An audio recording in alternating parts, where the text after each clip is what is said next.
Billy na murumuna we ni abasore babiri b'abavandimwe ariko bakundana cyane, aho umwe ari niho n'undi aba ari, ndetse rwose bakunda kuba bari mu mikino bari gukina ku buryo utamenya yuko ari abavandimwe ahubwo wagira ngo ni inshuti z'akadasohoka.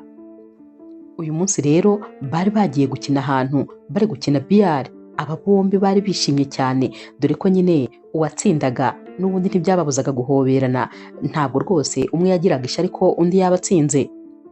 Hanyuma rero bavuye hano maze Billy abwira murumuna we ati ariko ndumva nshaka kugusohokana maze nkajya kukugurira akantu, naho murumuna we ati rwose ndumva waba unkoreye umunsi kubera ko n'ubundi numvaga ntashaka ko tujya mu rugo.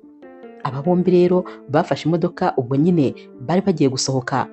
Billy rero yatwaye imodoka ariko agenda yihutisha cyane, murumuna we akajya amubwira ati ariko ni ukuri gerageza rwose ugabanye umuvuduko birakabije, naho Billy aturanyobewe se ko njyewe nyine ndi umuprofesiyoneri mu gutwara, nta kibazo rwose wowe ntuhangayike. Yakomeje gutwara ariko rwose ubona murumuna we yagize ubwoba kandi bwari ubwa mbere abugize, dore ko rwose atari akicaye neza, nyine yari yahagurutse ubona ko nyine ari hafi nko gukora kuri Billy wari umutwaye kandi undi yari yicaye inyuma, kubera ukuntu nyine yumvaga afite igihunga. Agakomeza amubwira ati ariko ugerageza ugabanye umuvuduko. Billy rero ntabwo yabyumvaga. Bagiye kubona rero babona imbere yabo hari akana ariko bakabonye bamaze kukageraho maze birangira bakagonze, nyamara mu kukagonga iyi modoka nayo yataye kiribure maze birangira isekuye n'umukingo. Murumuna rero wa Billy ntabwo rwose yabashije kuhava kuko yahise ahasiga ubuzima, naho rero Billy we nyine yarangiritse umugongo bituma nyine atabasha guhaguruka, ndetse rwose n'amaguru ye yari yababaye cyane. Bamujyanye kwa muganga, yari ari muri koma. Igihe yakangukiye rero akimara kumenya ibyabaye yarirakariye maze atangira kwiyanga. Yabwiye muganga ko atifuza ko rwose yakomeza kumuvura kubera ko adakeneye kongera kubaho ukundi, kubera ko aramutse abayeho yaba ahemukiye umuvandimwe we n'ukuntu yamwingingaga ngo nagende gahoro maze akabyanga. Amarira rero yabaye menshi kuri Billy, nyamara mama wabo nibura we yari afite agatima keza kubera ko nibura yari arokoye umwana umwe, bose bashoboraga kugenda. Yumvaga rero ukuntu Billy avuga ko nawe ashaka kuva mu buzima, maze mama wabo akarira amarira menshi kuko nibura yari yabashije kurokora n'uwo mwe. Billy rero yaragiye aba umuntu mubi, nyine agira umutima mubi kandi ntabwo ariko yari asanzwe. Uko iminsi yagiye ishira rero muganga nyine yakomeje kugenda amuvura nubwo byari ku mbaraga za mama we. Umunsi umwe rero muganga yaramubwiye ati ibigaragara byo dukurikije ibizami turi kugukorera biragaragara ko rwose nta kintu na kimwe cyakubuza kuzongera kugenda n'amaguru yawe.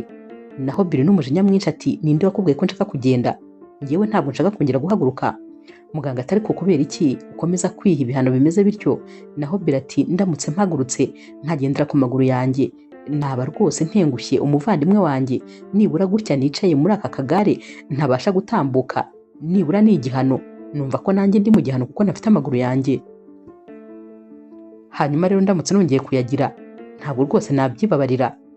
Ntimuzagire icyo mukora kirenze rwose kubera ko sinifuza guhaguruka, sinifuza kugenda. Muganga rero byaramubabaje kubera ko n'ubwa mbere yaravuye umurwayi udashaka gukira. Mama we nawe byabaga bimubabaje cyane kubera ko yabonaga umwana we rwose nta cyizere cy'ubuzima akifitiye. Uyu musore rero yatangiye kuba undi wundi mu buryo bugaragara, dore ko nabo ku kazi abakozi nyine be yakoreshaga yatangiye kubabera undi muntu. Yarahindutse batangira kumutinya, kandi nyamara mbere yari wamukoresha uganira n'abakozi, yari umuntu mwiza abantu bose bisanzuraho, ariko yari asigaye aza maze bose bagahita baceceka ntihagire umuntu n'umwe wongera kuvuga. Baba bari mu nama baracecekaga ku buryo wagira ngo inama niwe wenyine uri kuyikoresha. Bose imitima yabaga iri kudiha ku buryo nta muntu n'umwe wabaga rwose yifuza ko iyi nama yaba, ahubwo nyine babaga bumva yarangira maze bakongera guhumeka. Ni nako kandi no mu rugo byari bimeze, dore ko abakozi bose bahakoraga yari yarabazunze, nta muntu n'umwe yahaga amahoro, yaba nyine uwo babaga baramushakiye wo kumwitaho kubera ko birumvikana yagenderaga mu kagare, ntabwo rwose nabo babaga bumvikana. Yamubwiraga nabi ndetse akirukana abakozi batamaze n'ukwezi. Ku rundi ruhande rero Melissa nawe ni umukobwa wirwanyeho, ni umukobwa ubana n'umuvandimwe we, dore ko nyine batangiye kwirera bakiri batoya. Aba bombi rero barwanaga n'ubuzima, dore ko nyine bitari byoroshye. Gusa Melissa yakoraga ibishoboka byose kugira ngo abashe kuba yakorera murumuna we icyo ashaka icyo ari cyo cyose, nubwo bitabaga byoroshye. Melissa rero yaje kubura akazi aho yakoraga, baje kumwirukana, maze rwose ubuzima buragenda bubabana bubi, kugeza naho nyine bashatse kubirukana mu nzu. Bakomeje kujya basaba imbabazi nyir'inzu, bamubwira ko rwose nyuma y'iminsi mike bari bubone amafaranga, ariko nyamara amezi yaragiye aba menshi, maze baza gusanga bamurimo ibihumbi 500, amafaranga batari kubasha kubona uko byagenda kose. Ku bw'amahirwe rero Melissa yongeye kubona akazi. Kano kazi yagiyeho nicyo cyari icyizere cye cyo kugira ngo nibura abashe kuvamo aya madeni ndetse n'ubuzima bwongere bube bwiza. Hanyuma rero ataranahakora ukwezi, kubera ukuntu byari bimeze nabi, nyir'inzu ari kubabwira ati iminsi 3 gusa nzaza mbasohore. Yegereye rero manager w'iyi kampani yakoragamo, maze amusaba ko nibura yamuguriza amafaranga. Manager rero yamubajije umubare w'amafaranga ashaka, maze uyu mukobwa amubwira ko ashaka ibihumbi 500. Manager yarumiwe ati yaryo ukorera amafaranga angahe? Naho rero Melissa ati nkorera ibihumbi 80. Manager ati none uri gusaba amafaranga kubye umushahara wawe izo nshuro zose? Urumva se ibyo bintu byashoboka? Naho Melissa ati mbabarira rwose mumfashe, mfite ibibazo byinshi. Yatangiye rero kumubwira ibibazo byose afite. Manager nawe umusore rwose uri aho ngaho utiyubaha habe na mba, yatangiye kumukora ku matama. Atari ko ntabwo ari amafaranga menshi, urabizi birahagije kuvuga ijambo rimwe gusa, ubundi nkaba ngusinya ayo mafaranga, ndetse ndakongeraho n'ibindi bihumbi 200 byawe nuramuka witwaye neza uko nyine mbishaka. Melissa rero yatangiye kumwenyura, yumva hari ibintu byoroshye. Nyamara manager yahise amubwira ati nawe uri umuntu mukuru, icyo gukora urakizi, dore rwose uri n'agakobwa keza, ubwo rero ndifuza ko nyine twabiganira nk'abantu bakuru, ubundi nta kibazo amafaranga urayabona. Ubwo ni nako yari yatangiye kumukorakora. Melissa rero yahise amureba ati ushatse kuvuga iki? Naho rero uyu musore ati icyo nshaka kuvuga se ntabwo uri kucyumva? Melissa ati niba utekereza yuko njye nawe twaryamana kugira ngo umpe amafaranga, wibeshye cyane rwose, ntabwo nigurisha. Uyu musore yahise amubwira ati ariko ubundi urashaka akazi cyangwa nta gushaka? Urabizi yuko nakwirukana? Naho Melissa ati ntabwo ari ngombwa kunyirukana, kubera ko rwose ndijyanye, n'ubundi ntabwo nagira umuyobozi nkawe, umusore w'umwana mubi gusa. Ubwo kubera ko wabonye ko ndi umukobwa nyine wishakisha, nta mafaranga mfite, ndi umukene, niyo mpamvu ushaka kumfatirana mu bukene bwanjye kugira ngo dukore ibyo ngibyo ubundi umpa amafaranga.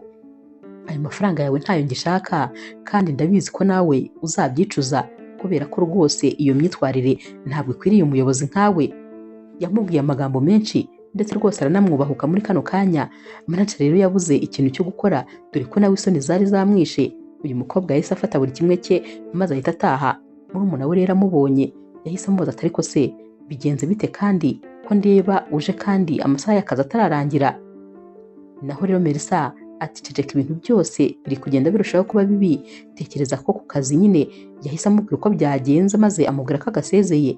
Yaramubwira ati noneho ikindi kibabaje, naciye kwa boyfriend wanjye, urabizi ko namugurije amafaranga 100,000, nari ngiye kuyamwaka, ariko icyakubwira ukuntu yansuzuguye, noneho nsanga ari kumwe n'umukobwa mu nzu.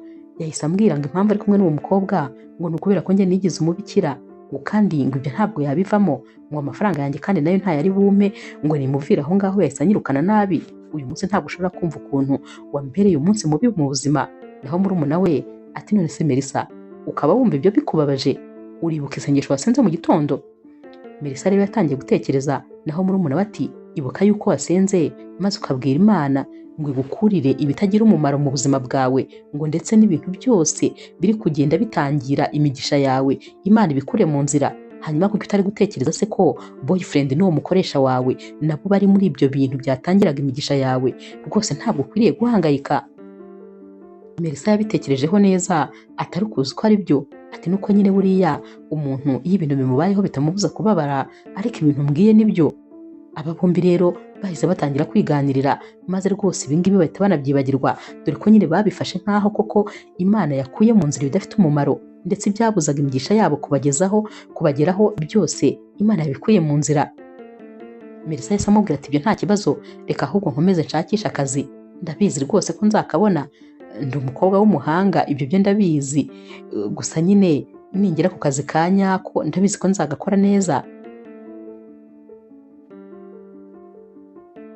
Murumuna we yahise amubwira ati ikindi kandi wihangayika, uzi ko uyu munsi sinabashije gukorera amafaranga make. Naho Melissa ati gute se? Murumuna we ati nyine najyaga mbona abandi bantu bari kugenda bacuruza imyenda mu nzira, hanyuma rero uyu munsi nanjye nagenda ngura ingofero nkeya, ubundi ngenda ndi kuzereka abantu, uzi ko baziguze bakazimara. Yahise amwereka amafaranga. Melissa ahita amubwira ati umva, uramenye n'ikindi gihe utazongera gusubira mu muhanda gucuruza, ubu se koko umuntu wakubona yavuga ngo iki, yatekereza ko inshingano zo kukwitaho zananiye. Naho rero murumuna we ati erega nanjye ndi umuntu mukuru kandi ndabibona ukuntu uvunika ku bwanjye, mba numva rero nifuza kugufasha. Melissa rero yahise amuhobera maze bafata ya mafaranga bajya guhaha barateka, ubundi nyine bafata amafunguro. Naho rero Billy aba ari mu masaha y'igitondo, aba yicaye muri salo nk'ibisanzwe. Umukobwa rero wari uri kumwitaho muri iyi minsi yarinjiye, yari yakerereho iminota 30. Billy rero acyumva ijwi ry'uyu mukobwa amusuhuza, yahise amubwira ati wirukanwe ku kazi kubera ko bakererewe. Uyu mukobwa yahise amubwira ati urakoze cyane rwose bosi, kubera ko nanjye n'ubundi narinje nje gusezera kano kazi. Billy ati gute se wasezera akazi udafite ko narangije kukwirukana?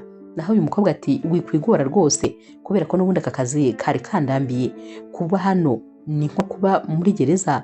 Aka kazi bingana rwose no kuba ikuzimu, kubera ko sinzi uko ikuzimu hameze, ariko ntekereza ko hataba habi kurusha kuba iruhande rwawe. Uri umukoresha mubi, icyawe ni ukubwira umuntu amagambo mabi gusa. Nta kintu na kimwe ujya ubona ko umuntu yakoze neza, buri gihe uba uri gushihura umuntu. Ubu si bwo buzima nifuza, kandi rwose ndakwinginze n'uzansimbura uzagerageze kuba umuntu mwiza, kubera ko nibyo bizagufasha no gukira kuba urwaye. Ntabwo ari ngombwa ngo n'abandi bose bature umujinya w'ibibazo ufite, kubera ko nta muntu n'umwe waguteje icyo kibazo ufite. Muri kano kanya rero Billy yahise abwira uyu mukobwa ati mva imbere, kubera ko urebye nabi nanagukubita. Naho uyu mukobwa ati noneho kugira ngo rwose umenye ko kuba nsohotse muri iyi nzu ari ibintu binshimishije cyane, ntiwirirwe unigora unyishyura umushahara w'uku kwezi, uwigumanire rwose, icy'ingenzi ni ukuba nsohotse muri iyi nzu. Yahise asohoka maze ahita akubitaho urugi. Billy yarimyoje, nibwo bwa mbere yari abonye umuntu ubashije kumwubahuka maze akamubwiza ukuri, kandi koko ibyo yamubwiye byose byari ukuri. Ariko uyu musore kubera ukuntu yari yarinyanze, yari asigaye agira umushiya mwinshi, ikintu cyitwa guseka cyo yari yarakibagiwe, cyangwa kuba yabwira umuntu ijambo ryiza. Mama we rero yahamagaye wa mukobwa ari kumubaza impamvu ataje ku kazi, dore ko rwose atari yamenye ibyabaye. Maze uyu mukobwa amubwira yuko Billy yamwirukanye, ariko rwose nawe yashakaga gusezera kano kazi. Uyu mubyeyi rero yasanze uyu musore mu cyumba, maze ahita amubwira ati ariko mwana wanjye, kubera iki ibi byose? Kubera iki umeze gutya? Tekereza nawe abakozi bose tumaze kwirukana, tekereza ko mu mezi 3 gusa tumaze gukoresha abakozi 8. Kubera iki ubananiza? Kubera iki utakwihangana? Naho rero Billy yahise abwira mama we ati mama, nta muntu nkeneye wo kunyitaho, sinkeneye umuntu unyereka impuhwe, kubera ko njyewe ndishoboye, ndihagije. Mama ati yego birumvikana rwose, ariko se uba ubona udakeneye nibura umuntu ukora amasuku hano, umuntu watuma umuntu nyine wakuba hafi? Simvuze ko utishoboye rwose mwana wanjye, nibyo rwose urishoboye, ariko se nanone ubona tudakeneye umuntu udufasha. Ukeneye gutuza, ukeneye kwiyakira, ukeneye kandi kureka guterura abandi bantu ibibazo byawe, kubera ko nta muntu n'umwe wigeze abigiramo uruhare. Ndakumva cyane, ibyabaye byose ndabyumva, ariko ntugakomeze kwigirikaho amakosa. Kuba murumuna wawe yaragiye wari umunsi we, kandi ntabwo wagombaga kuwuhagarika. Billy rero yahise abwira mama we ati mama, mbabarira rwose, ahubwo nyine reka mbe ngiye mu cyumba. Yahise rero ava hano, maze nanone ahita ajya mu kindi cyumba, kuko yumvaga nyine adakeneye gukomeza kuganira na mama we. Naho rero Melissa we ntabwo yari yorohewe habe na gatoya. Yabyukaga buri gitondo ajya gushaka akazi, yirirwaga azenguruka, maze rwose akaza gutaha amaguru amurya, ariko nyamara nta kintu na kimwe yabashije kubona. Nyuma y'iminsi rero bihora bigenda bitya. Hari mu masaha y'igitondo yarabyutse maze aricara ari gusenga. Yabwiye Imana ati rero Mana, ndumva rwose maze kunanirwa, sinzi rwose icyo nakora, ariko Mana ndananiwe. Ndifuza ko rero uyu munsi ubwo ngiye kuva hano, intambwe zanjye ari wowe uri buziyobore, maze rwose unjyane ungeze ahantu hari umugisha wanjye, kubera ko ndananiwe, nkeneye akazi Mana, kandi nanone nkeneye akazi kakuvuyeho.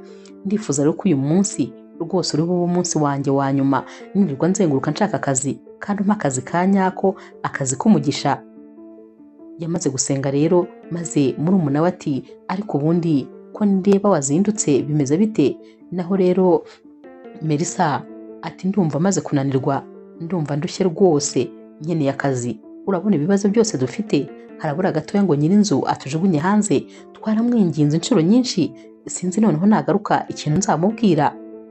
Naho rero uyu murumuna we wakundaga no kumukomeza cyane ati humura rwose, ndabizi neza ko Imana izadukorera ikintu cyiza, kandi humura akazi uzakabona, njye ndumva mbyizeye. Yahobereye rero mukuru we ati kandi komera, wikomeze guhangayika, humura ibyiza byacu biri imbere kandi turi hafi kubigeraho. Mukuru we yahise amubwira ati nizere ko rwose Imana iri kubyumva kandi iri busubize ibyifuzo byanjye uyu munsi, kuko rwose ndumva ntifuza kuza gutaha ntabonye akazi. Nk'ibisanzwe rero Melissa yafashe urugendo n'ubundi, maze atangira kugenda ashaka akazi. Gusa uyu munsi nawe rwose byasaga nk'aho afite umutima mubi, kuko yari amaze kurambirwa izi ngendo, yari amaze kunanirwa, yagendaga ari kwivugisha mu nzira. Yagiye kubona rero abona igipangu yari agezeho hariho itangazo ryari ryanditseho yuko bashaka umuntu wo kwita ku muntu nyine udashobora kwiyitaho. Yahise rero atangira gukomanga. Hano hanze hari umushoferi wari uri iruhande rw'imodoka ari no kuyitegereza ngo arebe ko imeze neza nta kibazo. Yabonye rero umuntu ari gukomanga maze aza kureba. Melissa yahise abwira uyu mushoferi ati ndi hano kubera ko nyine nashakaga kano kazi kari kuri rino tangazo. Naho rero uyu mushoferi yaramwitegereje maze ahita amubwira ati none se nkubaze ikibazo kimwe, urikunda? Melissa ati sinsobanukiwe icyo ushatse kumbaza. Uyu musore yahise amubwira ati akazi kari hano ni akazi gashobora kukwangiza wowe ubwawe, ndetse rwose kakangiza n'imitekerereze yawe. Naho rero Melissa n'ubu ngubu nyine yari atarabasha kumva ibyo uyu musore yamubwiraga. Uyu musore yahise amubwira ati ariko nta kibazo, niba kano kazi ugakeneye wakwinjira. Melissa rero n'ubwihebe ntabwo rwose ibyo uyu musore yamubwiraga yigeze abitekerezaho umwanya. Yahise yinjira maze akurikira uyu musore. Yari ari kureba ukuntu aha hantu ari ahantu heza cyane, hari inzu nziza, ndetse rwose ubona ko nyine ari ahantu hashobora kuba haba abantu b'abakire mu buryo bugaragara. Yarinjiye yicara muri salo. Naho rero uyu mushoferi yahamagaye nyine mama wa Billy, maze amubwira ko nyine hari umuntu umushaka. Uyu mubyeyi wari n'umumama mwiza cyane yaraje rero maze asuhuza Melissa, amubaza amazina ye, aricara kandi batangira kuganira. Yaramubajije ati none se wabasha kwita ku muntu udashobora kwiyitaho?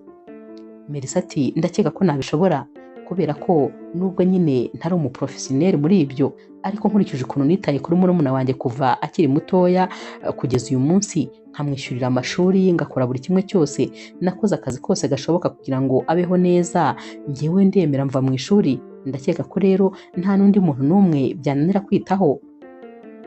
Mama wa Billy rero yaratangaye cyane ati ku myaka yawe hari undi muntu ufite mu nshingano zawe? Naho rero Melissa ati cyane rwose. Mama wa Billy rero yahise amubwira ati uri umukobwa w'intwari rwose. Ati hanyuma se urumva wifuza kuba wakorera amafaranga angahe?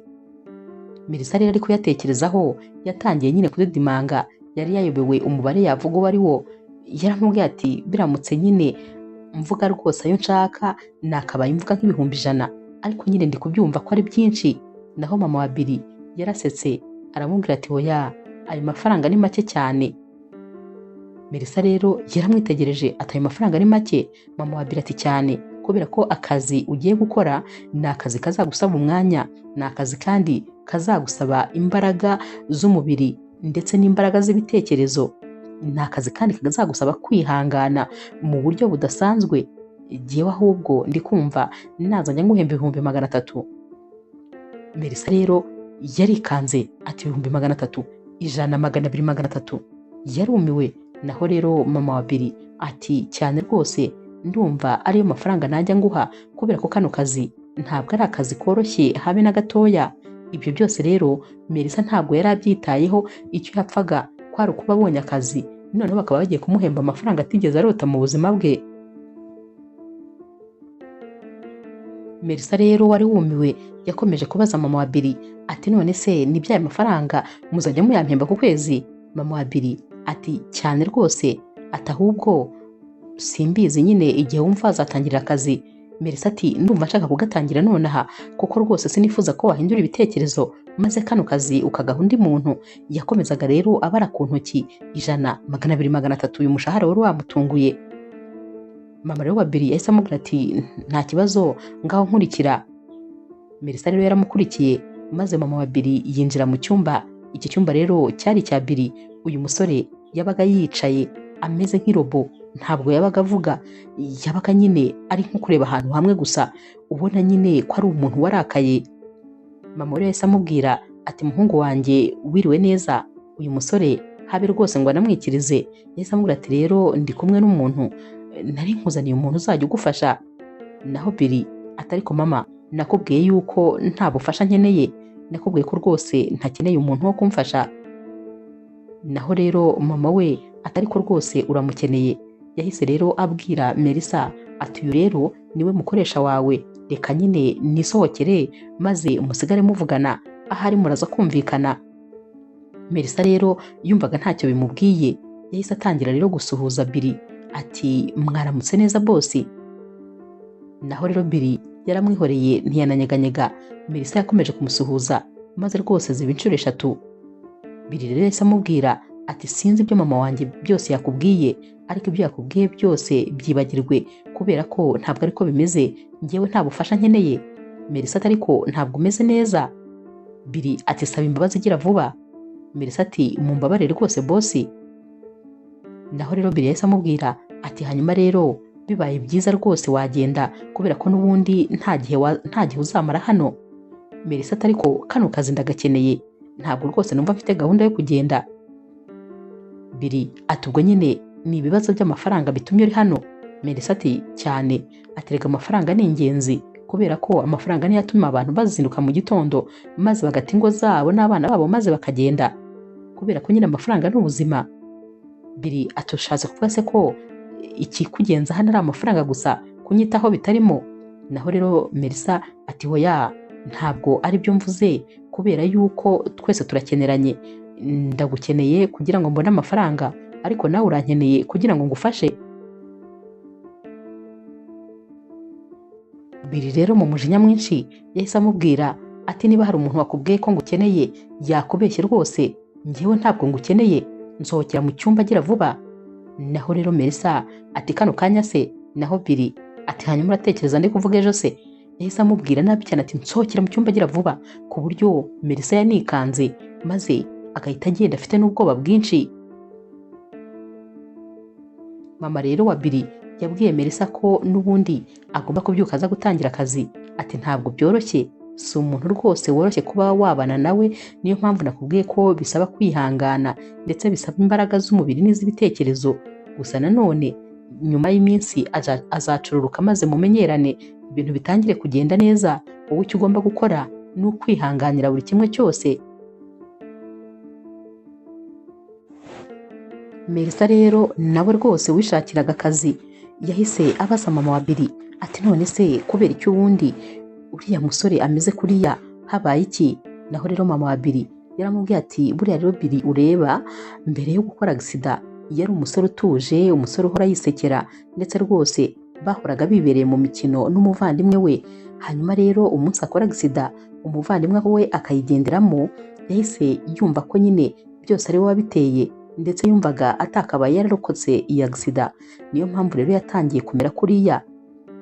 Ni nayo mpamvu kandi nakubwiraga yuko aka kazi ari akazi gasaba imbaraga zaba iz'ibitekerezo zaba ndetse n'imbaraga z'umubiri, ndetse kagasaba no kwihangana. Hanyuma rero ndashaka kukubaza niba rwose kano kazi wumva nyine ukeneye kugakora. Melissa ati yego ndabyumva ko bitoroshye ariko nanone nzakora ibishoboka byose. Ikibazo se ko rwose adashaka yuko mwegera. Naho rero mama wa Billy ati biriya abibwira buri wese ndetse abibwira nanjye, ariko nyine nyuma y'iminsi mike bizahinduka ndabizi. Yahise rero abwira Melissa ati niba wumva witeguye, ejo mu gitondo saa 2 nibwo akazi uzagatangira, hanyuma nyuma y'ejo uzajya uguma hano, ntabwo uzajya utaha, ahubwo nyine uzajya ujya gusura famiye yawe igihe wumva nyine ubakumbuye. Melissa yaratashye ariko nanone ataha yumva afite ubwoba bw'umusore yiboneye, ukuntu yamurebaga, ukuntu yamuvugishaga, maze yatekerezaga ko ari we bagiye kuzajya bakorana, ari we bazajya bamarana amasaha yose, akumva neza neza umutima umuvuyemo. Gusa nanone yatekereza umushahara bazajya bamuhemba, akumva rwose nta mafaranga yakemura ibibazo bye ndetse n'ibya murumuna we, akumva yakwishyurira ishuri murumuna we, bakishyura inzu babagamo ndetse rwose bagakemura n'ibindi bibazo byose by'ubuzima baba bafite. Yageze mu rugo rero maze murumuna we ahita amwakirana urugwiro, yaramubajije ati none se byagenze bite, uyu munsi wagize umunsi mwiza? Melissa ati sinzi niba nakubwira ko nagize umunsi mwiza cyangwa se atari umunsi mwiza. Naho rero murumuna we ati none se akazi wakabuze? Melissa ati hoya nakabonye rwose, kandi ni n'akazi keza ndetse kampemba amafaranga menshi. Murumuna we ati mbwira se. Ati none se ayo mafaranga ni nkangahe? Melissa ati ni akazi kazajya kampemba 300,000. Murumuna we ati 300,000 byose? Uzi ko wagira ngo ugiye nko kuba umuyobozi mu kigo runaka. Bose nyine bari bafite ibikabyo kuko ibi bintu byari ubwa mbere babyumvise.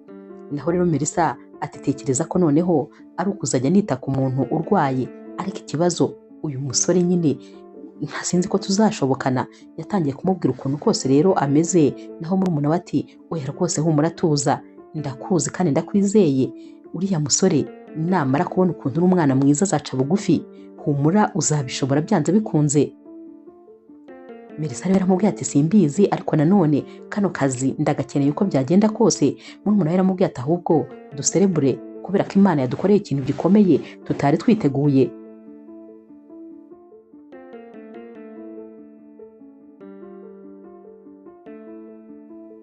Bwarakeye rero mu gitondo maze Melissa ajya gutangira akazi.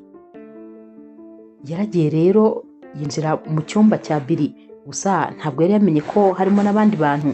Yahise rero asanga harimo muganga wari usanzwe umuvura ndetse rwose bari gutongana cyane, aho Billy yari ari kumubwira ko atagikeneye ko bamukurikirana, ko nta kibazo uko ameze bimuhagije. Akinjira rero Billy yahise amubwira ati nta soni ugira, urinjira hano udakomanze, guhera kano kanya urirukanywe. Melissa rero yashatse kwisobanura ariko Billy ntiyatuma avuga. Yahise rero abwira umushoferi we usanzwe umutwara mu modoka ari nawe ukunda kumusunika mu kagare ati ndashaka yuko unjyana ku kazi. Bahise basohoka, naho rero muganga yahise abwira Melissa ati humura wowe tekana, ibi ngibi rwose nyuma y'igihe gitoya bizashira, gusa nyine genda utegura amafunguro ubundi umushyire ku kazi. Melissa ati none se wowe nyine uri muntu ki kuri we? Naho rero uyu mugabo ati njyewe ndi inshuti ye ndetse nkaba n'umuganga we, ndamuzi cyane ndamumenyereye, wowe nyine ihangane, biya ari kukubwira ahora abibwira abantu bose ntibiguhangayikishe. Melissa ati kano kazi ndagakeneye, ntabwo nifuza kugatakaza. Muganga ati humura wowe genda utegura amafunguro ndetse umukorere n'isuku nyine mu cyumba cye neza, ku buryo igihe aza kugarukira aza gusanga ibintu byose biri ku murongo. Melissa rero yahise atangira gukora amasuku, ashoje ahita ajya gutegura amafunguro byihuse. Yamaze rero kuyategura maze arayapakinga ayashyira nyine Billy nk'uko muganga yari yabimubwiye. Yarakomanze rero kuri biro, naho rero Billy ati ni karibu. Yarinjiye maze ahita amubaza ati urashaka iki? Melissa ati nari mbazaniye ibyo kurya bya saa sita. Billy rero yahise amubaza ati ninde wakubwiye se ko njya ndya saa sita? Naho Melissa ati nuko nzi ko buri muntu wese akenera ifunguro rya saa sita kugira ngo agire imbaraga zo gukora. Billy yahise amubaza ati hanyuma se aho ngaho uzanyemo iki? Melissa rero yamubwiye ibyo yateguye, naho Billy ati ntiwumva ibyo nakubwiraga, nta kintu cyanjye na kimwe uzi kubera ko ibyo byo kurya ntabwo ngewe njya mbifata. Melissa yahise amubaza ati none se boss mukunda gufata yahe mafunguro? Billy ati ibyo byose uzabibaza mama wanjye, azakubwira buri kimwe nkunda ndetse na buri kimwe nanga.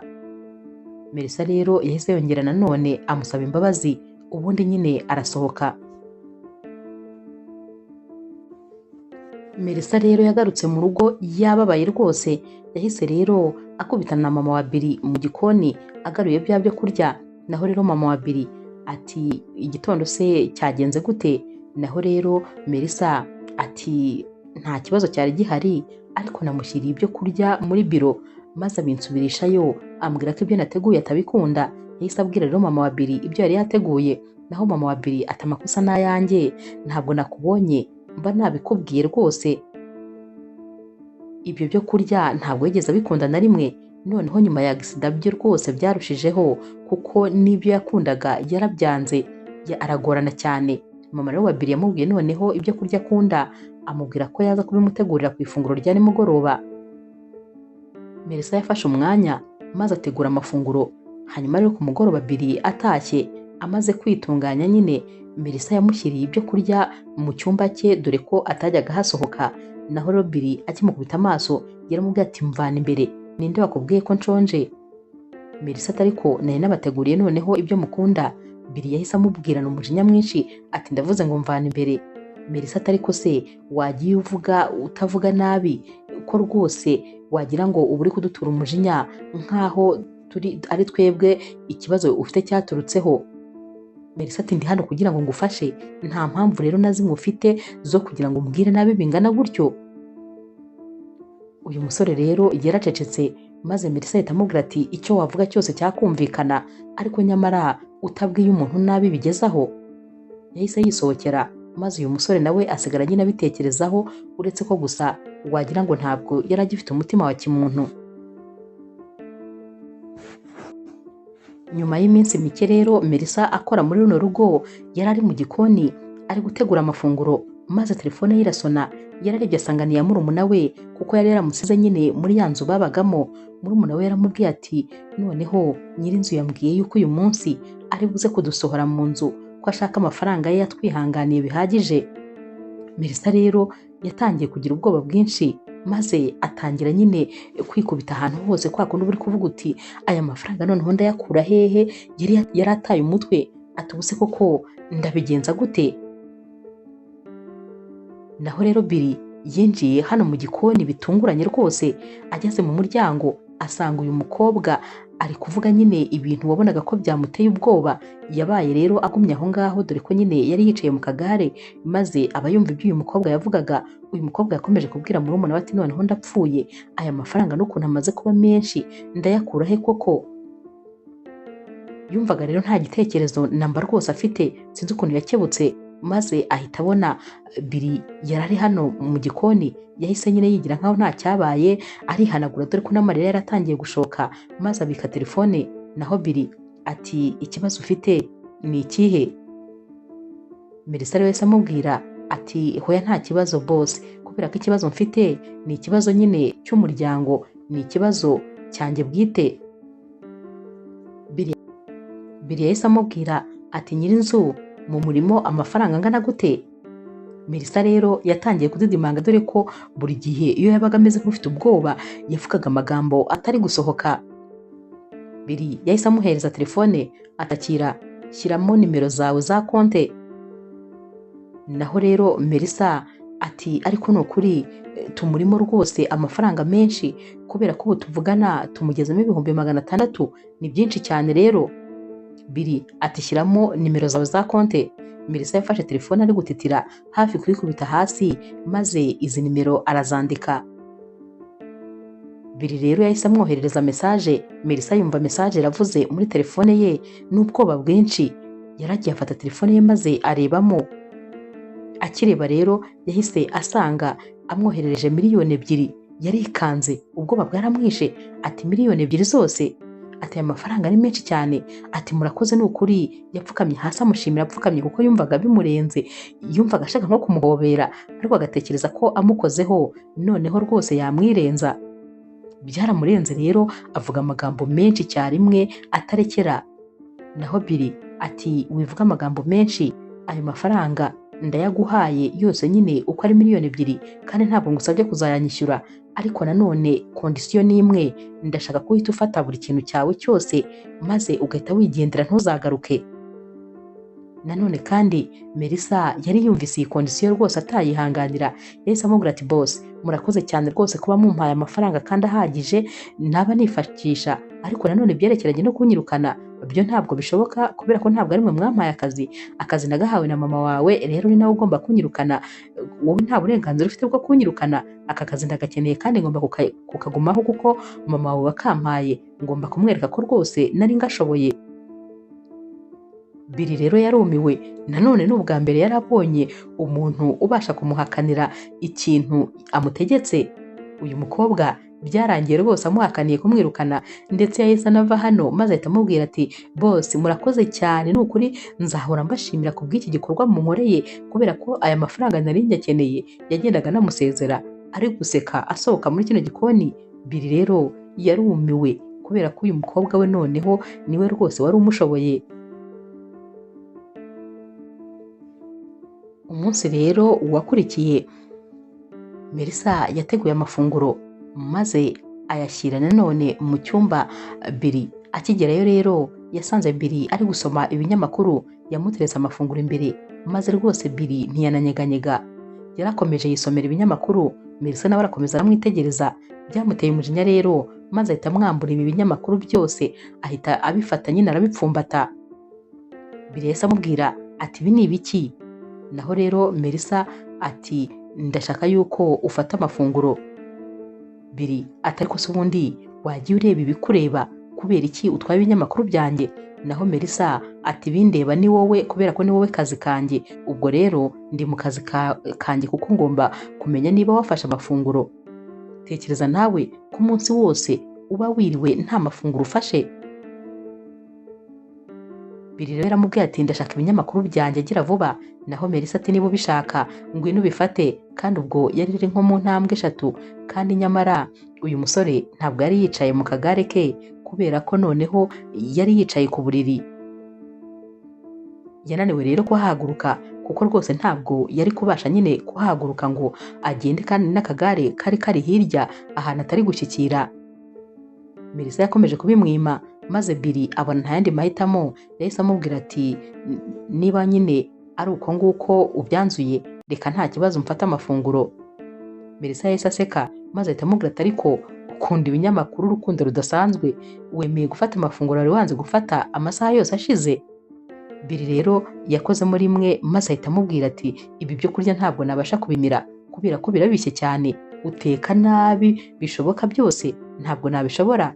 Melissa rero yumvise amubwiye ko nyine ateka nabi nta kindi yari kurenzaho, yamuhereje bya binyamakuru maze nyine ahita aterura bya byo kurya amubwira ko agiye kubwira mama we maze akaba ari we umutegurira amafunguro. Melissa rero yagiye gutera intambwe agenda maze ahita abitekerezaho neza, atari ko biriya byo kurya ko byari bimeze neza kubera icyo byanze aho ngaho si ukugira ngo ambeshye maze musubize bino binyamakuru. Yarongeye amwambura bya binyamakuru maze arongera ahita amuhereza bya byo kurya. Yahise yisohokera ahubwo ajyana bya binyamakuru maze aramubwira ati umva sigara uryoherwa n'ibyo byo kurya bibishye kubera ko ndabizi ko rwose biryoshye. Yahise yisohokera. Naho rero Billy yaramurungurutse maze abona ko nyine uyu mukobwa arenze, yahise afata bya byo kurya yarabiriye ku buryo mu munota umwe yarabimaze, byari byamuryoheye, ariko nyine yashakaga kumuca intege nk'ibisanzwe. Iminsi yakurikiye rero Melissa yakomeje kugenda atesha umutwe Billy, dore ko rwose yari amaze kumutinyuka, noneho ntabwo yari akimutinya habe na gatoya. Hari nk'igihe yajyaga amusanga yicaye ahantu ari wenyine ari mu binyamakuru, atariko kubera iki uhora mu binyamakuru, wagiye ureba televiziyo cyangwa se ukareba n'amakuru kuri telefone yawe ko ari ibintu byoroshye? Naho rero Billy ati mba nshaka gusoma ibinyamakuru kubera ko nta muntu n'umwe mba nshaka kureba, ndi kureba rero televiziyo bisaba ko hari umuntu uri kuyavuga kandi ntabwo rwose mba nshaka kureba abantu. Nyamara rero nubwo yari ari kumubwira ibi ngibi Melissa yahise amwicara iruhande maze yanga kuhava. Billy yahise amubwira ati none se kubera icyo utari kuva hano? naho rero Melissa ati ntabwo nahava kubera ko akazi kanjye ni ukukwitaho, ni ukukureba nkamenya ibyo urimo n'ibyo uri gukora. Ubwo nyine ni ukuvuga ko mu bantu utaba ushaka kureba njyewe ntabwo ngomba kuba ndimo, kuko byanze bikunze uzajya undeba wabishaka utabishaka. Uyu musore rero byaramucitse ahita amwenyura kubera ukuntu uyu mukobwa yamufunganaga umutwe.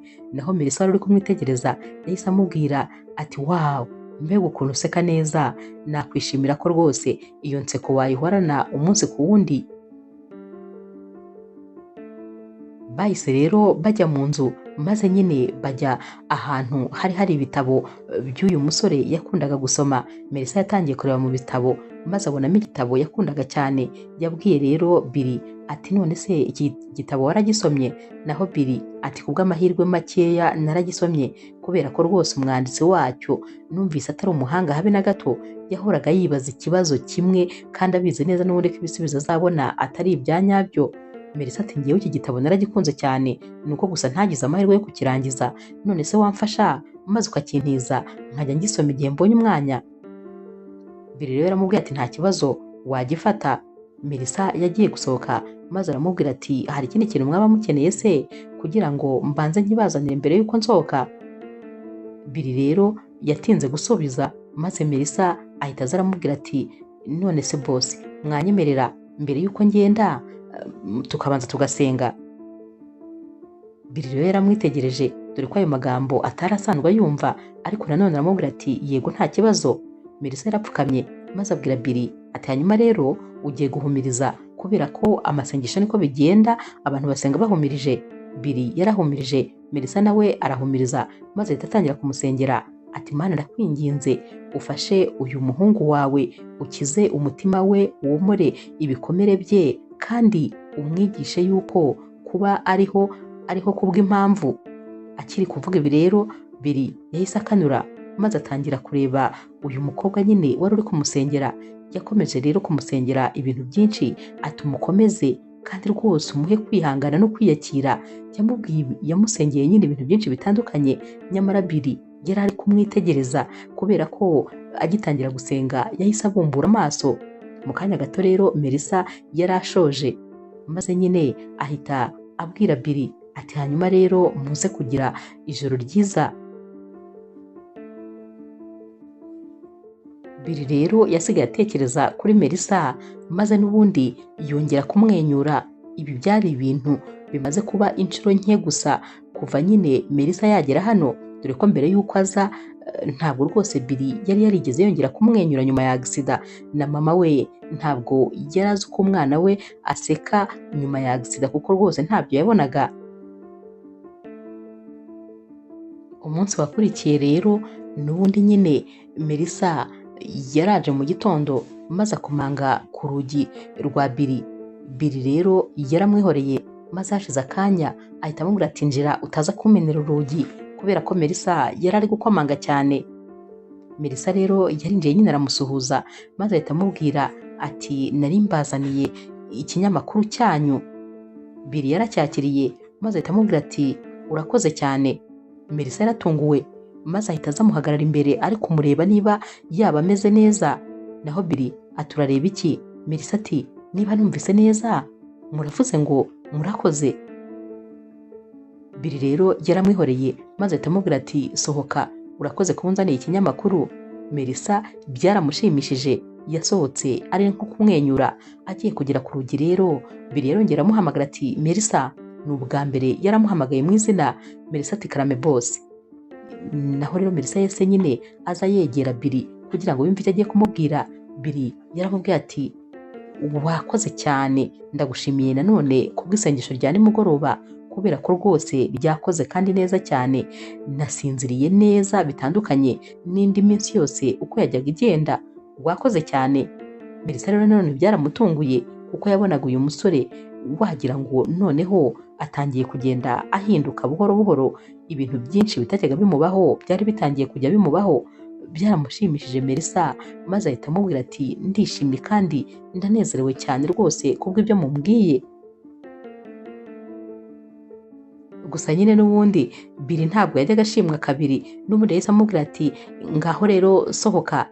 naho Melissa ati nta kibazo rwose, ariko ni ukuri ujye uhora ubisubiramo umbwira ngo wakoze cyane, kuko niba hari ikintu kindyoheye mu matwi nicyo.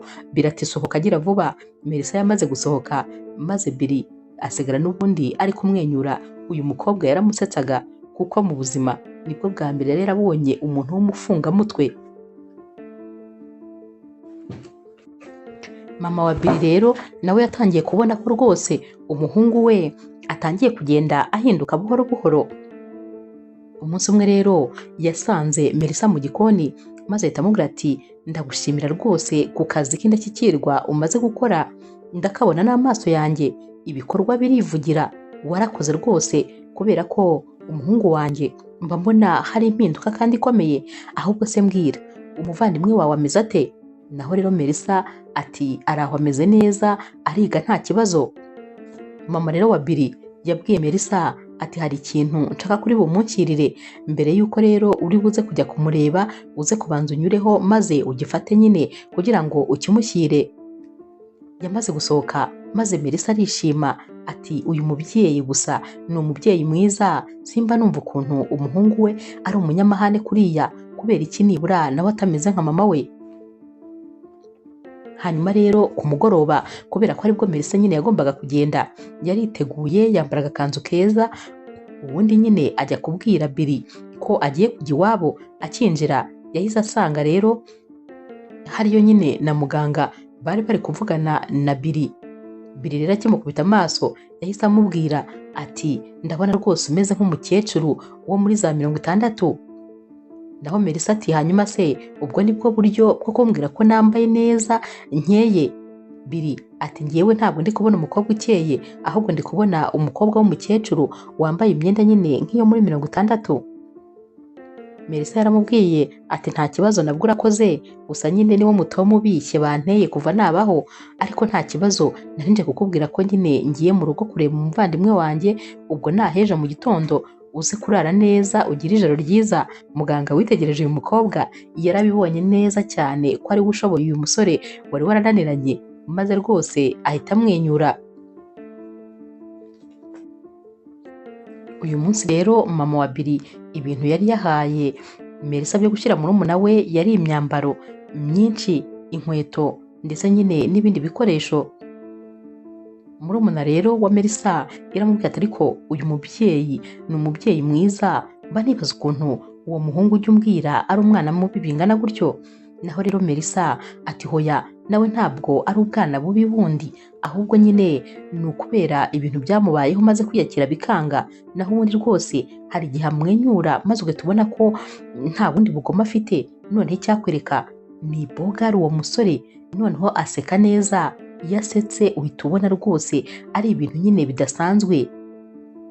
Murumuna we rero yaramwitegereje ati ukuntu uri kumuvuga wagira ngo hari ikintu kiri hagati yanyu. Melissa ati gira vuba ujye kubika ibintu byawe, ndakuzi ubwo uratangiye. Bwarakeye rero Melissa asubira ku kazi nk'ibisanzwe, ari mu gikoni yagiye kubona abona Billy amusanzeyo. Billy rero yahise amubwira ati ibyo kurya byanjye bya mu gitondo biri hehe? Naho rero Melissa ati ntabyo twateguye. Billy ati kubera iki ntabyo mwateguye? Ati ninde wafashe uwo mwanzuro wo kuba ntabyo kurya bya mu gitondo biri bube biri hano? Melissa ati nta wundi ni ngewe wawufashe. Billy ati kubera iki wafashe uwo mwanzuro rero?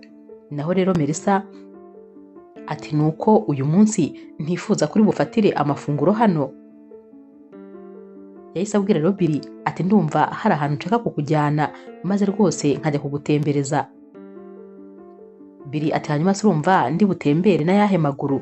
Naho rero Melissa ati reka nkwereke. Yahise amujya inyuma maze atangira kumucunga. Baragiye rero bagera hanze ati ndifuza yuko wota akazuba, ndifuza kubona urumuri rwo hanze, ndifuza kubona ibyatsi ukabona ibiti ukumva ukuntu umwuka wo hanze umeze, kubera yuko uhora wifungiranye mu nzu wagira ngo rwose uri muri gereza. Uyu munsi nifuje ko icyo kurya cyawe uri buze kugifatira hano. Billy rero yahise amubwira ati ndumva rwose ari igitekerezo cyiza, gusa hanze ndabona ari heza n'umwuka ndumva umeze neza, ngaho nta kibazo reka rero nyine dutembere. Yaramubwiye ati rekura igare nta kibazo. Melissa yararekuye maze Billy ahita arikirukankisha. Melissa umutima wamuvuyemo maze ahita ryiruka inyuma ahita arifata. Yaramubwiye ati ko nakubwiye ko nje kugutembereza, nakubwiye ko nkuzanye hano ngo wiyahure. Billy rero yarasetse ati nagira ngo ndebe ukuntu ugira ubwoba. Ati urakeka se njyewe nari ngiye kwiyahura? Ntabwo rwose aribyo nari ngiye gukora. Melissa yariruhukije. Atumva rero rwose nkubwire bosi, ikintu cya mbere mu buzima ugomba kwikunda kandi ugakunda ubuzima kubera ko ugomba kubaho uko byagenda kose. Naho rero Billy yahise amubaza ati hanyuma se uba wumva wabana nanjye? Melissa rero yaramwitegereje ati ariko n'ubundi nsanzwe mba hano, urumva se hari igishya gihari?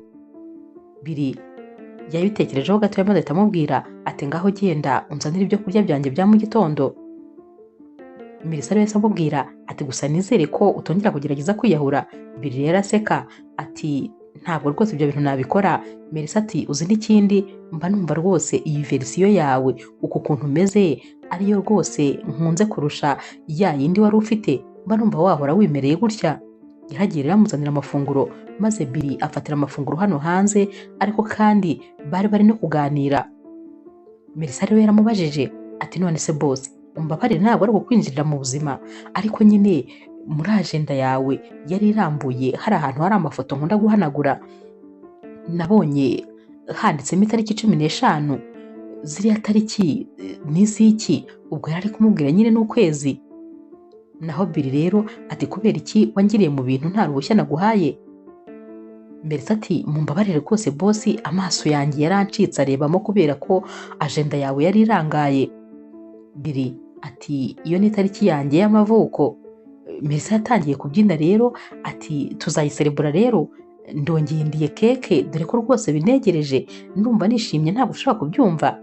Naho Billy ati oya ntabwo tuzayiserebura, hari kera, ariko nyine ubu ngubu rwose ntabwo ngiserebura isabukuru yanjye, nta n'ikindi kirori nkifuza mu buzima. Melissa ati kubera iki se bosi? Naho rero Billy ati kubera yuko iyo habaga ari ku isabukuru yanjye umuvandimwe wanjye yabaga yashyashyanye yateguye buri kimwe cyose akampa impano, wabaga ari umunsi w'ibyishimo kuri njye nawe, dore ko rwose yakundaga no kumbwira amagambo adasanzwe. Hanyuma rero sinifuza ko nakongera gukora icyo kirori adahari, nta nubwo numva kandi ikintu naba nishimira, kubera ko kuba ndiho ntabwo ari ibintu byo kwishimira. Billy rero yahise amubwira ati sinumva ari impamvu turi kuganira iki kiganiro, reka rwose tukihorere kubera ko ni ibintu ntajya nkunda kuvugaho. Naho rero Melissa yahise amubwira ati nta kibazo rwose, bahise babivamo. Ku mugoroba rero bicaye nyine ahantu Billy yakundaga kuba yicaye, dore ko nyine bari basigaye bakunda kuba bari kumwe igihe cyose Melissa atari mu kazi, baricaranaga maze bakaba baganira, dore ko nyine muri iyi minsi noneho mama wa Billy nta nubwo yari ahari. Melissa rero yakundaga kuganiriza uyu musore kubera ko nyine yabaga yumva ashaka kumushyira muri mudu nziza. Hanyuma rero kuri uyu mugoroba ubwo nyine bari bicaye ahantu bakundaga kwicara bari kuganira, Melissa yari ari kwibohera utuntu nyine yabaga ari kuboha akoresheje crochet. Naho rero Billy yari ari gusoma ikinyamakuru nk'ibisanzwe. Billy yitegereje uyu mukobwa maze ahita amubaza ati ibyo bintu wabyigiye he? Melissa ati ni mama wanjye wabinyigishije, kuko mama wanjye yakoraga ibintu byinshi bitandukanye kugira ngo tubashe kubaho, ubuzima ntabwo bwari bworoshye. Muri kano kanya rero Billy yari ari kureba cyane Melissa, nyamara Melissa we yari ari concentre mu kwibohera. Melissa yahise amubwira ati kubera icyo uri kundeba, nyamara ntabwo yari yigeze yubura amaso ngo anarebe Billy amenye ko ari kumureba. Billy ati hoya ntabwo ndi kukureba. Melissa ati uri kundeba ndabizi. Billy ati hoya ntabwo ndi kukureba. Melissa yahise aseka ati ufite ubwoba se ko numva uri guhakana ufite ubwoba? Naho rero Billy yahise amubwira ati gusa uri umukobwa w'umufungamutwe, ariko nanone uri umwana mwiza, ikindi kandi uri n'umukobwa mwiza nyine mu bigaragara. Melissa atubuye amaso yahise amubwira ati none se mbabarira umbwire, ibyo bintu byose uvuze ni njye biriho cyangwa numvise nabi? Billy atubwiraje wiyemere kandi ngo ndakubwiye ngo uri mwiza, ngo uri n'umwana mwiza. naho rero Melissa ati nabyumvise byose ahubwo burya ndarenze, tekereza umuntu ufite izo karite zose. Yatangiye guseka maze batangira kujya barebana nyine, umwe agacunga undi arangaye akaba aramurebye aramwitegereje. Nyuma y'iminsi mike rero ibintu rwose byari bimaze kumera neza, dore ko aba bombi bari bamaze noneho kujya bamenyerana, ndetse rwose ntabwo Billy yari agifunze umutwe nka kwa kundi nyine byari bisanzwe. Umunsi umwe rero Melissa yinjiye mu cyumba cye maze asanga ku buriri bwe harambuyeho ikanzu nziza cyane, hateretseho n'inkweto, hari hateretseho kandi n'ururabyo rw'iroze, hariho n'agapapuro, ndetse rwose hari n'igitabo ubona bafunze n'akariba bakidekoye nyine. Yarikanze akibona ibi bintu, mbere na mbere yabanje gufata kano gapapuro. Aka gapapuro rero kari kanditseho ngo wakwemera ko uyu munsi ku mugoroba twaza gusohokana maze tukajya gusangira, gusa nyine ibyo bikaba byashoboka niba nyine umukunzi wawe ntacyo byaba bimutwaye. Melissa yibajije umuntu wanditse ibi bintu maze ahita atangira kureba iyi kanzu. Yari ikanzu nziza cyane, yarayigeze asanga iri kuri taye ye neza, na za nkweto ziramukwira. Yafashe cya gitabo rero maze yerekeza mu cyumba cya Billy. Akigerayo yasanze Billy ari kuri telefone yicaye ku buriri bwa Billy yitonze, maze Billy avuye kuri telefone Melissa yahise amubwira ati mwiriwe neza. Naho rero Billy ati mwiriwe. Melissa ati ndatekereza ibi ngibi ari wowe. Yari ari kumwereka nyine ka gapapuro. Naho rero Billy ati yego. Melissa ati kubera iki se utabinsabye amaso ku yandi? Billy ati nagira ngo nanamenye yuko ujya usoma, kubera ko baravuga ngo buriya Abanyafurika ushatse kubahisha wabahisha mu bitabo no mu nyandiko. Melissa rero yahise aseka. Billy rero yahise afata ka kagare ke nyine maze atangira kugasunika yegera aho Melissa yari yicaye. Yahise amubaza ati none se ufite umukunzi? Melissa kwa kundi kwe nyine iyo yavugaga ameze nk'umuntu ufite ubwoba yadidimangaga, amagambo yanga gusohoka, ariko agera haramubwira ati oya ntawe mfite. Naho rero Billy ati ibyo ni byiza cyane. Yahise amubwira ati none wakwemera gusohokana nanjye uyu mugoroba? Yabivugaga kandi anamuhereza ikiganza, maze nyine Melissa nawe ahita amufata mu kiganza. Melissa yahise amubwira ati ariko uri bosi wanjye. Naho rero Billy ati ariko ibyo ngibyo byahinduka. Naho Melissa ati ariko tumaze gusohokana ndakeka ko noneho nasigara ntakikubaha. Billy ati ibyo ngibyo byo rwose wabikoze guhera ku munsi wa mbere winjira aha, watangiye kunyubahuka. Ubwo rero sinumva icyabihagarika. Ubu ngubu tuvugana umuntu wo kugusokoza ndetse n'umuntu wo kukumakiya baragutegereje, gusa nyine niba ubyemeye. Melissa rero adidimanga yahise amubwira ati yego nta kibazo ndabyemeye. Billy rero nanone yongeye kumushimira. Melissa yarasohotse agiye nyine ngo bamutunganye, gusa wabonaga afite ubwoba atazi ibintu biri kumubaho, ari kwibaza niba ari uyu musore uri kumubwira bino bintu cyangwa se ari undi muntu uri kumuvugiramo.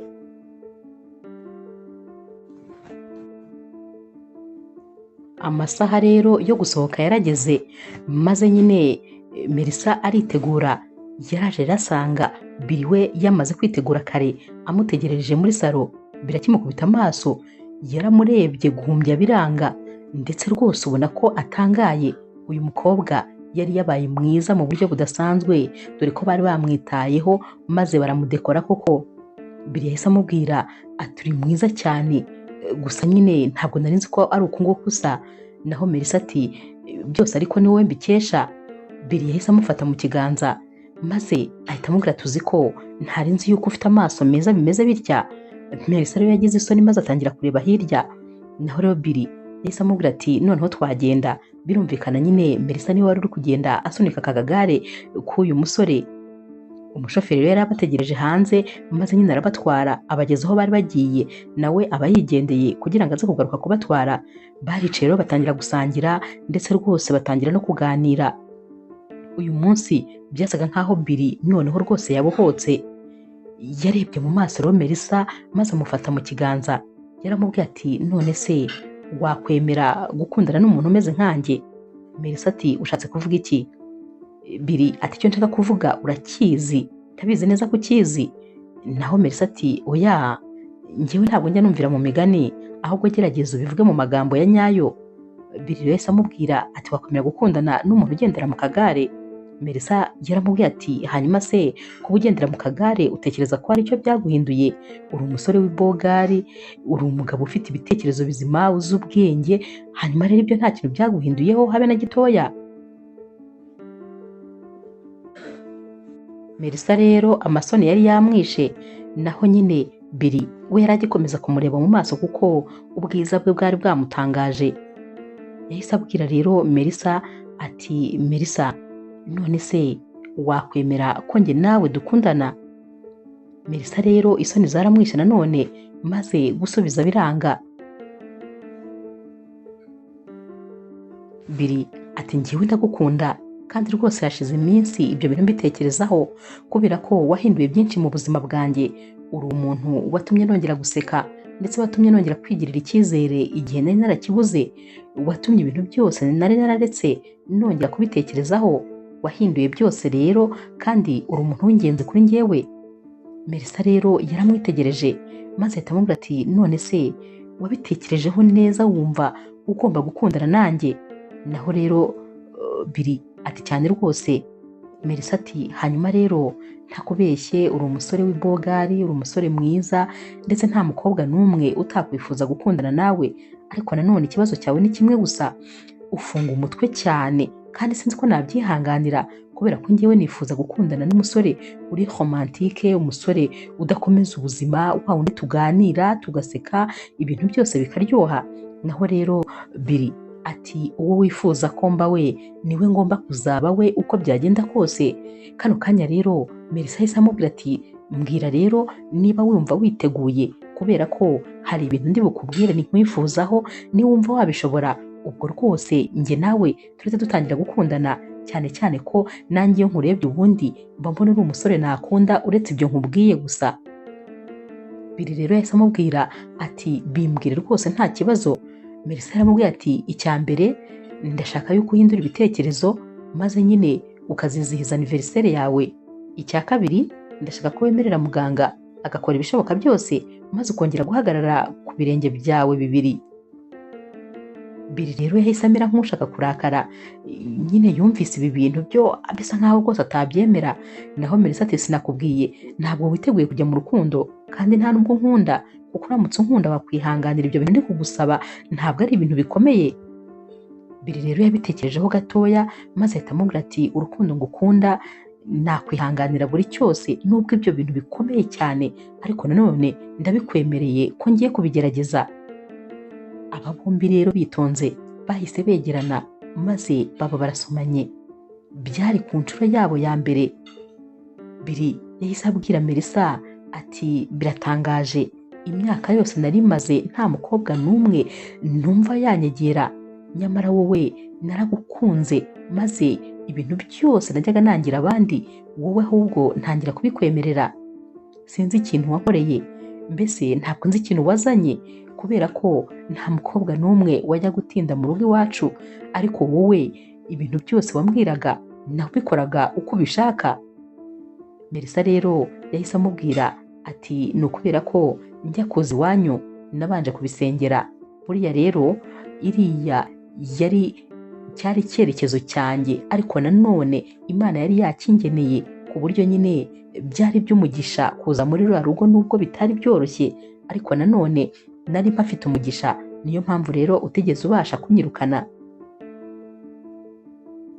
Billy rero yahise amubwira ati ukivuga ibyo bintu mpise nibuka, buriya guhera kuri wa munsi wansengeraga niwo munsi natangiye kugutekerezaho ubundi, kubera ko uri kunsengera narakwitegereje, maze numva ukuntu mu isengesho ryawe nta kindi kintu na kimwe wigeze uvuga uretse kuvuga njyewe njyenyine. Gusa uyu mugoroba ndumva nifuza ko wambwira ko ndi umuntu w'ingenzi kuri wowe, kandi ukambwira yuko unkunda.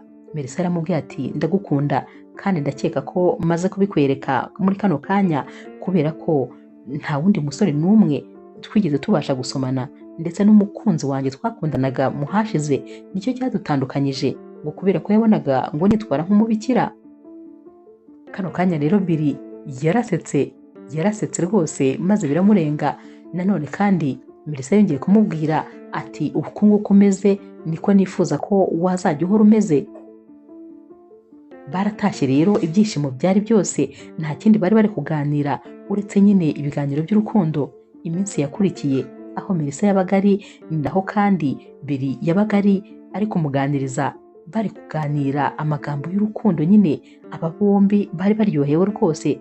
Umunsi umwe rero Melissa yabajije Billy ati none se sheri, ndabishimye ko rwose unkunda ndetse nanjye ndagukunda, ndakwifuza mu buzima, ariko se nanone mama wawe urakeka ibi bintu azabiha umugisha? Billy rero yaramubwiye ati mama wanjye sintekereza yuko ibi bintu yabyivangamo, kubera ko ni ubwa mbere yaba abonye ikintu kinshimishije. Hari hashize imyaka myinshi ibintu byose bimeze nabi, kuba yaba rero ambonye ndi guseka nishimye, ndatekereza ko umunezero wanjye rwose atakwifuza kuwusenya.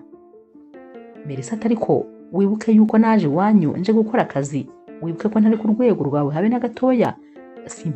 Simpamya ko rero mama wawe ari njye mukobwa yaba akwifuriza. Billy rero yaramubwiye ati ibyo byihorere, bimparire rwose, icyangombwa nuko wanyemereye urukundo kandi icyangombwa nuko ngukunda, ibindi byose byihorere. Umunsi umwe rero wa muganga wakundaga kuvura nyine Billy yari yaje n'ubundi kumureba, bari bari mu cyumba bari kuganira. Naho rero Melissa yarinjiye maze abonyemo umuganga akantu k'agasoni karaza, yahisemo avuga ati boss nkuzanire se amafunguro. Billy yahise amubaza ati ngo iki? Atuvuze ngo iki? Wa undi wajya guhora wita urukundo rw'ubuzima bwawe noneho umwise boss? Ibyo bintu ntabwo byemerewe. Yahise amubwira ati gira hino. Maze Melissa baraje n'isoni nyinshi, Billy yaramukuruye maze ahita amukikira, yatangiye kumusoma na dogiteri ari kubireba. Dogiteri yarumiwe maze nyine ahita abwira Billy ati najyaga nibaza ahantu rwose agaseka ufite kari guturuka, nibazaga umuneza ufite ahantu uri kuva, naho ni ahangaha, reka rwose mbareke maze musigare muganira. Yahise yisohokera, ariko nanone yaranejejwe n'uyu mukobwa kuko yabonaga yarahinduye ibintu byinshi kuri uyu musore, dore ko Billy yaranamaze kumubwira yuko yifuza ko noneho batangira kujya bamukorera nyine, kujya ajya muri kine kugira ngo arebe ko yakongera kumera neza, cyane cyane ko muganga yari yaramubwiye ko rwose nta mpamvu n'imwe afite yatuma atongera kugenda. Nyuma y'iminsi rero mama wa Billy yavuye muri rwa rugendo rero agiyemo, ariko yaje abatunguye. Billy rero ndetse na Melissa bari bibereye mu cyumba cya Billy, bibereye mu rukundo rwose, bari kwisomanira nta kintu bibabwiye. Mama rero wa Billy yaratungutse ahita abona aba bombi bari gusomana, bakimubona barikanze. Naho mama wa Billy ati niko muko, ati mu bintu byakuzanye hano harimo se no guteretana n'umuhungu wanjye? Gira vuba fata buri kimwe cyose cyawe maze uve hano. Naho Billy ati mama oya rwose ibyo ntabwo bishoboka, cyane cyane ko atari amakosa ye, ahubwo byose ari ukubera njyewe, nta kosa na rimwe yakoze, kuko rwose ntabwo ari wansabye ko dukundana, ninjye nabimusabye. Ikindi kandi ndamukunda cyane. Mama watececeka, ntabwo ari wowe ndi kubwira, ndakubwiye ngo gira vuba genda mu cyumba cyawe ufate buri kimwe cyose maze uve hano. Melissa rero byaramubabaje, ariko nanone yagombaga kumvira. Yagiye ari kujya ahindukira maze akareba uyu musore. Naho rero Billy we nyine yari ari kumubwira ati wigenda, ku buryo ndetse bamaze gusohoka akagerageza kuva mu buriri no kujya kwicara mu gatebe, maze bikanga, bikarangira aguye. Yaratatse kubera ukuntu yarababaye, ariko ntabwo bamwumvise kubera ko Melissa yari ari mu cyumba cye ndetse na mama wa Billy yamusanzeyo. Ati ni gute waba waraje hano uje gusaba akazi maze bikarangira uri kugerageza gukurura umuhungu wanjye? Naho rero Melissa yahise abwira mama wa Billy ati ibyo uri gutekereza ntabwo ari byo, kubera ko turakundana bya nyabyo, kandi naje hano ntazi ko rwose tuzahura tunakibonana, ntabwo nari nzi ko tuzigira dukundana, ariko ibyo byose byarikoze, kandi kuri iyi nshuro ndamukunda bya nyabyo. Mama wa Billy ati wimbeshya, ntabwo nkunda umuntu umbeshya. Ni gute wakunda umuhungu wanjye ugendera mu kagare? Wamukunda ute? Ahubwo mbwira urashaka iki? Melissa rero yabwiye mama wa Billy ati ndeba mu maso, uri umubyeyi ndabizi neza ko nundeba mu maso uri bumenye niba nifuza icyiza ku mwana wawe cyangwa se ntamwifuriza icyiza.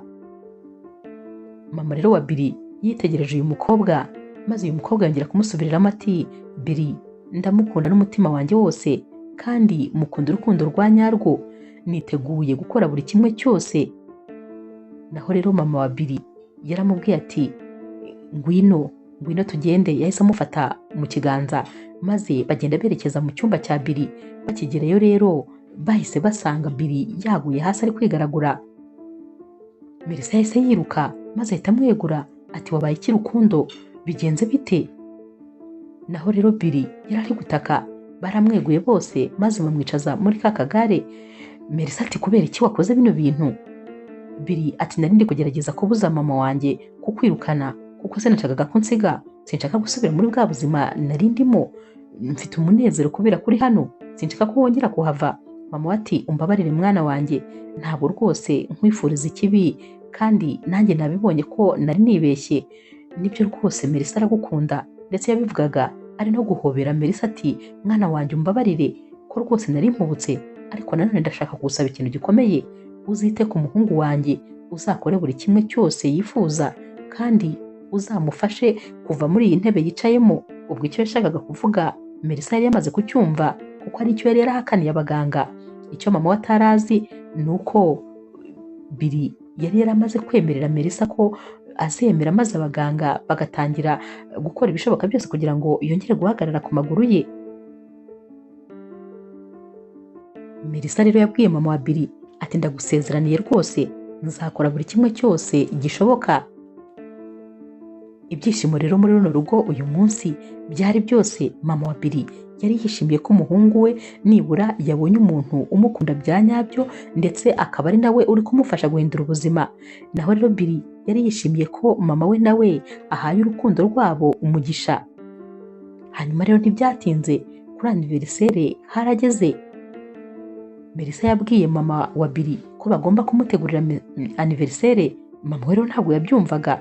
Melissa yaramubwiye ati yarabinyemereye kandi yarabinsezeranyije kuko kondisiyo ebyiri namuhaye mbere y'uko amwemerera urukundo yari uko azemera noneho guserebura anniversaire ye, ndetse n'uko azemera ko abaganga bamwitaho akongera kugenda.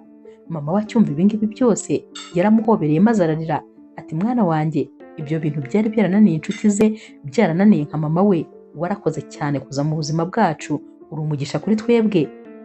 Bateguye rero anniversaire ya Billy, maze rwose uyu munsi kuri anniversaire Billy yari yambaye neza, ibyishimo ari byose, baraserebuye, araseka ndetse rwose akata keke. Hanyuma rero mu gihe cye cyo kuvuga ijambo, yavuze ijambo maze ashimira Melissa ubutarekera aho ngaho ati ndakeka umuvandimwe wanjye ahari noneho ashobora kuba nawe ari kwishimira iyi ntambwe nongeye gutera.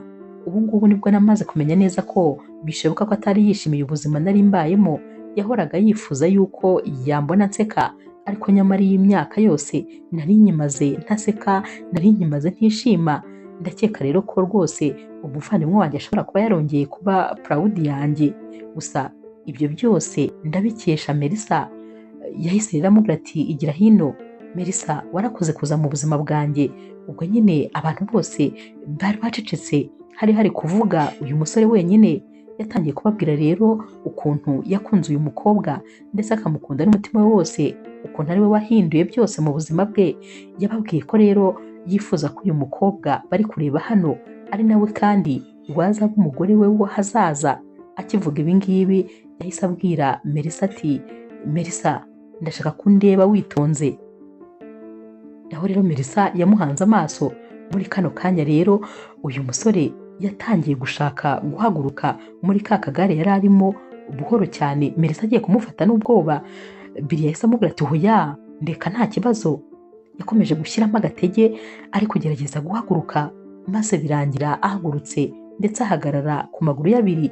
Nubwo Melissa yari afite ubwoba bwinshi, ibyishimo byari byose, ariko nanone ubwoba bwari bumwishe ko ashobora kugwa. Uyu musore yateye intambwe imwe atera ebyiri, maze Melissa ibyishimo biramurenga.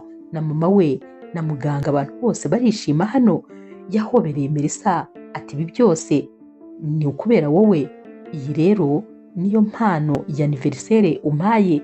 Ubwo nyine ni Billy wabibwiraga Melissa ati kubera ko nta mpano iruta kunyumvisha ko nakongera guhagarara ku birenge byanjye bibiri, nta mpano n'imwe yayiruta. Warakoze kuba warampaye iyi mpano. Aba bombi barongeye barahoberana maze rwose amarira aba menshi. Billy rero yahise akora mu mufuka maze akuramo impeta. Yahise abwira abantu bari bari hano bose ati uyu mukobwa niwe mukobwa wabashije gutsindira umutima wanjye. Uyu mukobwa niwe byishimo byanjye. Uyu mukobwa niwe mfite ubwoba bwo gutakaza mu buzima. Uyu rero sinshaka ko azigera amva iruhande na rimwe. Melissa we amarira yari yamurenze, naho mama wa Billy ibyishimo byari byose, nubwo nawe nyine emosiyo zari zose. Yahise rero ahindukira maze abwira Melissa ati Melissa, wakwemera kumbera umugore? Naho rero Melissa yaramwitegereje ati yego rwose ndabyemeye inshuro 1000. Yahise rero ahereza ikiganza Billy maze amwambika impeta. Yarongera amuhobera maze amubwira ko amukunda kandi amubwira ko ari byose bye. Mama wabo yaraje arabahobera nawe kandi ashimira Melissa cyane, ndetse anamubwira yuko yumva rwose atazi ikintu yamukorera, atazi ikintu yamuha, kubera ko yamubereye umwana, yamubereye umukobwa atigeze abyara. Yaramubwiye ati gusa nanjye buri aho uzankenera hose nzaba mpari. Melissa rero nawe yabwiye mama Billy ko rwose ari umubyeyi mwiza, ndetse yamubereye umubyeyi aho ababyeyi be batari bari, cyane cyane ko aribo bafashaga na murumuna wa Melissa kugira ngo abashe kwiga. Uyu munsi rero ibyishimo byari byose muri uyu muryango. Baraserebuye maze baserebura byinshi, dore ko nyine umunezero wari warenze buri umwe wese wari uri hano. Nyuma y'iminsi mike rero batangiye gutegura ubukwe bwabo, ndetse Billy asaba Melissa ko yabwira na murumuna we akaza kuba muri runo rugo maze bagategura ubukwe bose bari kumwe. Byari ibyishimo gusa rero, dore ko nyuma y'igihe gito gusa bakoze ubukwe. Noneho kandi Billy yari asigaye agenda neza, yari ameze neza, nta kibazo namba rwose yari afite. Ku munsi wabo w'ubukwe rero byari ibyishimo gusa, kubera ko Billy uko yarebaga Melissa kwihangana byarangaga, maze akaba atangiye kumwenyura, ndetse rwose akumva ashaka nko kumuhobera buri segonda, kandi nyamara bitari bukunde kuko ibyo babaga bari gukora byabaga ari ibintu biri ku murongo. Ubukwe bwabo rero burangiye baratashye, maze bageze mu rugo Billy yabwiye Melissa ati simbizi, sinzi uko nagushimira, mpora mbikubwira, gusa nyine wabaye umugisha ku buzima bwanjye. Bisa nkaho uri marayika woherejwe n'Imana kugira ngo uze kundeba. Naho rero Melissa ati gusa nanjye niko byagenze, kuko nawe uri marayika woherejwe ku buzima bwanjye. Gusa nanone niba wumva wifuza kunshimira, ikintu uzakora ni kimwe, ni uko uzanyemerera maze tukajya tujyana gusenga, tukajya gushima Imana, kuko ibyo yadukoreye ari byinshi. Naho rero Billy ati ndabikwemereye rwose, tuzajya tujyana gusenga, ndetse tuzanagira umwanya wo gushima Imana maze tuyishimire ibintu byose yadukoreye. Melissa rero yarongeye ahobera Billy ati ndagukunda cyane, kandi nongeye kugukunda nanone kubw'iryo jambo mbwiye. Billy rero yaramubwiye ati ntacyo ntakora kubera wowe, kubera ko ndagukunda cyane, kandi buri kimwe cyose nagikora kubw'urukundo ngukunda. Aba bombi rero barongeye barahoberana, ibyishimo byari byose. Inkuru yacu y'urukundo rero naho tuyisoreje. Mwakoze kuyikurikira. Niba ukunda inkuru z'urukundo zica kuri Zasha TV, ntukagende udakoze subscribe, like, share na comment. Ni inkunga ikomeye kuri twebwe. Ndabakunda cyane rero nk'ibisanzwe.